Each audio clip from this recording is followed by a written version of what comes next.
Hi guys, हमारे इस YouTube channel good study में आप सभी दोस्तों का हार्दिक अभिनंदन है। दोस्तों, आज के इस वीडियो में हम बात करने वाले हैं रेलवे ALP 2018 में जीके के जो भी क्वेश्चन पूछे गए थे, आज उनका पार्ट 2 है। पार्ट 1 डिस्क्रिप्शन में दे दिया गया है, तो वहां से आप लिंक चेक करके देख सकते हैं। तो दोस्तों, बिना देरी करते हुए चलते हैं हम अपने पहले क्वेश्चन की तरफ। हमारा पहला क्वेश्चन है, कार्बन के उपयोग द्वारा अपचयन करके किस धातु को प्राप्त नहीं किया जा सकता है? तो इसका राइट आंसर हो जाएगा दोस्तों सोडियम धातु। हमारा दूसरा क्वेश्चन है, जब सोडियम क्लोराइड के पानी में बने घोल के मध्य से बिजली पारित होती है तो क्या बनता है? तो बनता है सोडियम हाइड्रोक्साइड। दोस्तों, नेक्स्ट क्वेश्चन, अणु का गठन करने वाले परमाणु की संख्या को क्या कहते हैं? उसे कहते हैं परमाणुविकता। तो अणु का गठन करने वाले परमाणु को क्या कहते हैं? परमाणुविकता। आगे है, बर्फ पानी पर तैरती है क्योंकि इसका घनत्व जो होता है वो पानी से कम होता है। आगे देखते हैं, m कक्षा में समाहित किए जा सकने वाले इलेक्ट्रॉन की संख्या कितनी होती है? तो m कक्षा में समाहित किए जा सकने वाले इलेक्ट्रॉन की संख्या होती है 18। दोस्तों, अगला क्वेश्चन है, मानव प्रजनन प्रणाली का गर्भनाल मां के रक्त के भ्रूण को पोषण प्राप्त करने में मदद करता है। दोस्तों, अगला क्वेश्चन है, जंतुओं का एकीनोडर मेटा समूह विशेष रूप से मुक्त रूप से रहने वाले समुद्री जीव होते हैं। तो एकीनोडर मेटा समूह जो होते हैं वो कहाँ पे रहते हैं? समुद्र में रहते हैं। दोस्तों, आगे है, पौधों का सार्वभौमिक प्राकृतिक ऑक्सीजन IAA होता है। फिर आगे दिया है, अमोनियम क्लोराइड ऊर्ध्वपातन कर सकता है। अमोनियम क्लोराइड क्या कर सकता है? ऊर्ध्वपातन कर सकता है। फिर अगला क्वेश्चन है हमारा, बल की परिभाषा को न्यूटन के गति का प्रथम नियम के आधार पर व्याख्यायित किया जा सकता है। तो बल की जो परिभाषा है उसे न्यूटन के गति का प्रथम नियम भी कहा जाता है। फिर आगे दिया है, स्नेल जानवर अपना लिंग बदल सकता है। तो स्नेल जानवर जो होता है वो अपना लिंग बदल सकता है। फिर आगे दिया है, लैंगिक प्रजनन में अधिक विविधता उत्पन्न होती है। तो किस प्रजनन में अधिक विविधता उत्पन्न होती है? लैंगिक प्रजनन में। फिर आगे दिया है, पानी के द्वारा ऊपर की तरफ लगाया गया बल क्या कहलाता है? तो उसे कहते हैं उत्प्लावक बल। कहने का मतलब ये कि जब हम किसी चीज़ को पानी में डालते हैं तो वो थोड़ी देर के अपने आप ही वो ऊपर आ जाता है। तो वो किस बल के कारण आता है दोस्तों? उत्प्लावक बल के कारण आता है। दोस्तों, आगे दिया हुआ है, अगर किसी चालक का प्रतिरोध आधा कर दिया जाए तो उसका ऊष्मीय प्रभाव जो होता है वो आधा हो जाएगा। फिर आगे दिया है, पौधों का नर प्रजनन अंग क्या होता है? वो होता है पुंकेसर। अगला क्वेश्चन, अत्यधिक प्रतिरोध वाले चालक को क्या कहा जाता है? तो अत्यधिक प्रतिरोध वाले चालक को प्रतिरोधक कहते हैं। दोस्तों, फिर आगे दिया है, पार्थेनोकार्पी को निषेचन के बिना फलों के विकास के रूप में परिभाषित किया गया है। किसको दोस्तों? पार्थेनोकार्पी को। फिर आगे दिया है, फास्फोरस के एक परमाणु में कितने संयोजी इलेक्ट्रॉन होते हैं? दोस्तों, 5 संयोजी इलेक्ट्रॉन होते हैं। फिर आगे कहा गया है, एक सांद्र अम्ल को तनु करने के लिए हमें सांद्र अम्ल में क्या मिलाना चाहिए? पानी मिलाना चाहिए। फिर अगला क्वेश्चन है, उदासीनीकरण वह प्रक्रिया है जिसमें अम्ल और क्षार मिलकर लवण और जल का निर्माण करते हैं। तो वह प्रक्रिया जिसमें अम्ल और क्षार मिलकर लवण और जल का निर्माण करते हैं उसे उदासीनीकरण प्रक्रिया कहा जाता है। दोस्तों, आगे दिया गया है, एक अवतल दर्पण के वक्रता केंद्र पर एक वस्तु रखी गई है, इसका प्रतिबिंब कहाँ पे बनेगा? दोस्तों वक्रता केंद्र पर ही बनेगा। फिर आगे है, रक्त में पाया जाने वाला प्लाज्मा शरीर में ऑक्सीजन परिवहन के लिए जिम्मेदार होता है। किसके लिए जिम्मेदार होता है दोस्तों? ऑक्सीजन परिवहन के लिए जिम्मेदार होता है। फिर आगे दिया है, बिजली में प्रतीक आर का प्रयोग प्रतिरोध के लिए किया जाता है। तो आर का प्रयोग जो होता है किस लिए किया जाता है? प्रतिरोध के लिए। आगे दिया है, सरसों क्या है? सरसों एक उभयलिंगी फूल है। दोस्तों यदि आप ALP के सारे वीडियो देखना चाहते हैं तो हमारे इस YouTube चैनल गुड स्टडी को सब्सक्राइब कर लें।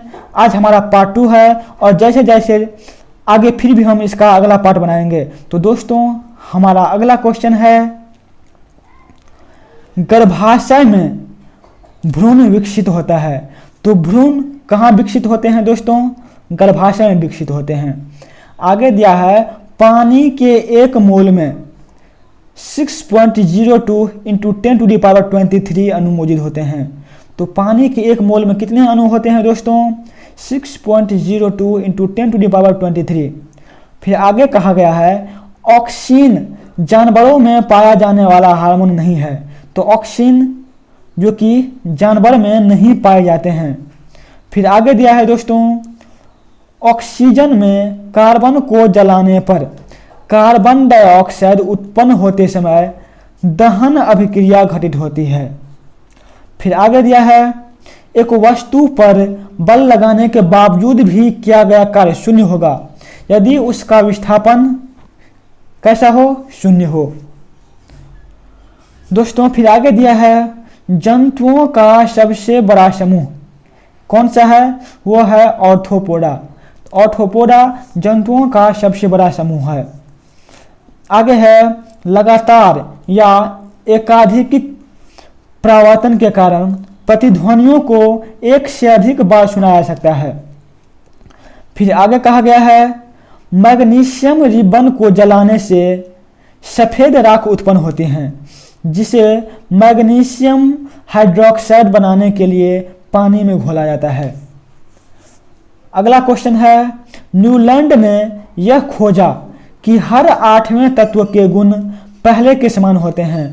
तो ये नियम किसने खोजा था? न्यूलैंड ने, कि हर 8वें तत्व के गुण पहले के समान होते हैं। दोस्तों अगला क्वेश्चन है, अधातुओं में आमतौर पर सबसे बाहरी सतह में क्या होते हैं? 5, 6, 7 या 8 इलेक्ट्रॉन होते हैं। आगे दिया है, परमाणु की त्रिज्या का प्रयोग परमाणविक आकार को मापने के लिए किया जाता है। तो इसकी त्रिज्या का प्रयोग किस लिए करते हैं? परमाणविक आकार को मापने के लिए। दोस्तों देख लीजिए ये सारे क्वेश्चन ALP CBT 1 एग्जाम 21/8/2018 को पूछे गए हैं। दोस्तों अगला क्वेश्चन है, शक्ति का सूत्र क्या होता है? तो शक्ति का जो सूत्र होता है वो होता है कार्य बट्टा समय। फिर आगे है, स्क्लेरेन कर्मा होना चाहिए यहाँ पे। स्क्लेरेन कर्मा उत्तकों में कोशिकाएं मृत होती है। तो यहाँ पे दोस्तों कर्मा होना चाहिए। स्क्लेरेन कर्मा उत्तकों में कोशिकाएं कैसी होती है? मृत होती है। फिर दोस्तों आगे दिया गया है, वृषण अंडकोश की थैली में उदर गुहा के बाहर स्थित होती हैं। आगे है, वनस्पति भागों या बीज के बजाय कोशिकाओं के माध्यम से नए पौधों को उगाना टिश्यू कल्चर कहलाते हैं। दोस्तों यदि वीडियो पसंद आ रहा है आप सभी को तो वीडियो को लाइक करना ना भूलें। फिर अगला क्वेश्चन है, तार की लंबाई दोगुनी करने पर एमीटर की रीडिंग जो होती है वो आधी हो जाती है। आगे कहा गया है, स्थिति या आकृति में हुए परिवर्तन के कारण एक वस्तु में निहित ऊर्जा को क्या कहते हैं? दोस्तों स्थितिज ऊर्जा कहते हैं। फिर आगे कहा गया है, किसी जल विद्युत गृह में विद्युत ऊर्जा में परिवर्तित होने वाले ऊर्जा क्या कहलाती है? गतिज ऊर्जा कहलाती है। आगे है, न्यूलैंड्स ने उस समय तक ज्ञात 56 तत्वों को अपने अष्टक वाली आवर्त सारणी में व्यवस्थित किया था। फिर आगे क्वेश्चन है, विस्थापन के परिवर्तन की दर को क्या कहते हैं? तो दोस्तों विस्थापन के परिवर्तन की दर को कहते हैं वेग कहा जाता है। आगे है, स्थितिज ऊर्जा और गतिज ऊर्जा के योग को क्या कहते हैं? यांत्रिक ऊर्जा कहते हैं। दोस्तों ये क्वेश्चन बहुत बार एग्जाम में रिपीट होते रहते हैं। आगे कहा गया है 12 डिग्री सेल्सियस पर जल की भौतिक अवस्था कैसी होती है? द्रव होती है। दोस्तों अगला क्वेश्चन है, एक तत्व का परमाणु क्रमांक 17 है, यह एक हैलोजन गैस है। तो जिस तत्व का परमाणु क्रमांक 17 होता है वो हैलोजन गैस होता है। आगे है, निस्पंदन विधि जल को पंकिल जल से अलग करेगी। दोस्तों हमारा अगला क्वेश्चन है, असंतृप्त यौगिकों के दहन के दौरान पीली लौ देखी जाती है। तो जब असंतृप्त यौगिक का दहन होता है उस समय में पीली लौ देखने को मिलती है। आगे है, परागकण परागकोश में पाए जाते हैं। तो परागकण कहाँ पाए जाते हैं? दोस्तों परागकोश में पाए जाते हैं। आगे है, किसी समांतर परिपथ में यदि किसी खराबी के कारण एक विद्युतीय उपकरण कार्य करना बंद कर दे तो सभी विद्युतीय उपकरण सामान्य रूप से कार्य करते रहेंगे। फिर अगला क्वेश्चन है हमारा, जब किसी बंदूक से गोली चलाई जाती है तो इसकी संभावित स्थितिज ऊर्जा गतिज ऊर्जा में परिवर्तित हो जाती है। तो स्थितिज ऊर्जा जो होती है वो गतिज ऊर्जा में प्रवाहित हो जाती है। आगे है, एसिटिक एसिड का उपयोग किस लिए किया जाता है? सिरके के निर्माण में किया जाता है। दोस्तों आगे दिया गया है, ट्रिप्सिन एंजाइम अग्नाशय द्वारा स्रावित होते हैं। तो ट्रिप्सिन एंजाइम जो होते हैं वो कैसे स्रावित होते हैं? अग्नाशय द्वारा। आगे है, तत्वों FCl, BrL और AT को सामान्यतः हैलोजन के नाम से जाने जाते हैं। किस किस को दोस्तों? FCl, BrL और AT को। दोस्तों आगे दिया है, तापमान में परिवर्तन करके किसी पदार्थ को एक अवस्था रूप से दूसरे में परिवर्तित किया जा सकता है। फिर आगे दिया है, एक खींचे हुए धनुष से तीर छोड़ते समय धनुष की स्थितिज ऊर्जा गतिज ऊर्जा में बदल जाती है। आगे दिया है, मधुमक्खी के द्वारा काटे जाने पर बेकिंग सोडा आपको राहत देने के लिए उपयोग की जाती है। फिर आगे दिया गया है, सोडियम कार्बोनेट का रासायनिक सूत्र क्या होता है? Na2CO3। दोस्तों ये सारे क्वेश्चन ALPCBT1 एग्जाम 21 अगस्त 2018 को 3rd शिफ्ट में पूछे गए थे। तो यहाँ पे सारे क्वेश्चन जो है वो प्रीवियस ईयर के ही कराए जाएंगे। दोस्तों यदि आपने सब्सक्राइब नहीं किया है तो हमारे इस चैनल गुड स्टडी को सब्सक्राइब कर लें। हमारा अगला क्वेश्चन है, यांत्रिक ऊर्जा गतिज ऊर्जा और स्थितिज ऊर्जा के योग के बराबर होती है। ये क्वेश्चन थोड़ी देर पहले ही रिपीट हो चुके हैं। यांत्रिक ऊर्जा बराबर गतिज ऊर्जा प्लस स्थितिज ऊर्जा। आगे है, लोहे को कठोर और मजबूत बनाने के लिए उसमें क्या मिलाया जाता है? दोस्तों कार्बन मिलाया जाता है। फिर आगे है, धोवन सोडा में क्रिस्टलीकरण के पानी की प्रतिशत मात्रा कितनी होती है? वो होती है 62.9, 62.9 होती है। आगे है, मांसपेशी ऊतक रक्त वाहिका के व्यास को बदल देती है। तो मांसपेशी ऊतक जो होती है वो क्या कहती है? रक्त वाहिका के व्यास को बदल देती है। दोस्तों आगे है, क्षारीय धातु को आधुनिक आवर्त सारणी में कहाँ पे रखा जाता है? दोस्तों पहला समूह में रखा जाता है। तो पहले समूह में क्षारीय धातु को रखा जाता है। अगला क्वेश्चन है, न्यूलैंड्स की तालिका में CO और Na को हैलोजन के साथ रखा जाता है। तो CO और Na जो होती है उसको हैलोजन के साथ रखा जाता है। फिर दोस्तों आगे दिया है रेबोसोम कोशिकांग को कोशिका का प्रोटीन फैक्ट्री कहा जाता है। तो रेबोसोम को क्या कहा जाता है? कोशिका का प्रोटीन फैक्ट्री। दोस्तों यदि आप इसी तरह की वीडियो चाहते हैं तो चैनल को सब्सक्राइब करना ना भूलें। आगे क्वेश्चन है साइनोबैक्टीरिया पृथ्वी पर पाए जाने वाले ऑक्सीजन छोड़ने वाले प्रथम प्रकाश संश्लेषक जीव थे।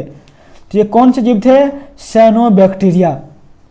फिर आगे क्वेश्चन दिया गया है आधुनिक आवर्त सारणी के 18वें समूह में नोबल गैस को रखा गया है। तो 18वें समूह में कौन से गैस हैं दोस्तों? नोबल गैस हैं। अगला क्वेश्चन अंतर्राष्ट्रीय मात्रक प्रणाली के अनुसार विद्युत धारा की इकाई क्या होती है? तो ये होती है एम्पियर। अगला क्वेश्चन है दोस्तों साइटोकाइनिन कोशिका विभाजन से संबंधित होता है। तो साइटोकाइनिन किससे संबंधित है दोस्तों? कोशिका विभाजन से। आज का हमारा लास्ट क्वेश्चन है व्यंजक चूर्ण को जल में मिश्रित करने पर क्लोरीन गैस निष्कासित होगी। जब हम व्यंजक चूर्ण को जल में मिश्रित करते हैं तो उससे कौन सी गैस बाहर निकलती है? क्लोरीन गैस बाहर निकलती है। दोस्तों उम्मीद करते हैं कि सभी को वीडियो पसंद आए होंगे।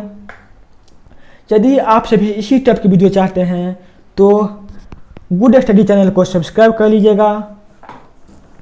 दोस्तों आज का सेशन हम यहीं पे ख़त्म करते हैं। धन्यवाद दोस्तों।